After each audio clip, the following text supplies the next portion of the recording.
Қазақстан Республикасы парламенті сенатының депутаты Евгений Болгер солтүстік Қазақстан облысына жұмыс сапар аясында бірқатар нысандар алып, ел тұрмысымен танысып, бизнес қоғамдастық өкілдерімен кездесті. Сондай-ақ сенат депутаты облыстық сотқа да барды. Евгений Болгер Қазақстан Республикасы парламенті сенатының конституциялық заңнама, сот жүйесі және құқық қорғау комитетінің хатшысы қызметін атқарады. Депутат судьялардың заңнамасын толық білгендіктен осындай кездесулер жүйенің жетілмеген тұстарын анықтауға көмектеседі дейді. И мы являемся как раз теми, кто... Біз бастапқыда сот жүйесіне бюджетті ұлғайту тақырыбын қолдағанбыз. Қазір конституциялық соттарды құруға байланысты мәселелерді белсенді талқыладық. Судьялар мен мамандарды даярлау бойынша кемшіліктердің және аймақтағы ахуалға байланысты сұрақтардың бар екенін білеміз.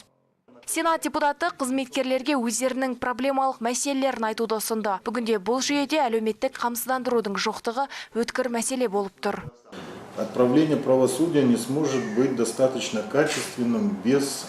Сот төрелігін жүзеге асыру қызметкерлерсіз, мамандарсыз сапалы болады деп айта алмаймыз. Қазіргі таңда қалалық сотта соңғы 2 айда 2 маман жұмыстан шықты. Бұл мәселенің себебі балаларын балабақшаларға орналастыра алмайды, медициналық көмек көрсете алмайды, тиісті тексеруден өте алмайды. Сөйтіп басқа қалаға баруларына тура келеді.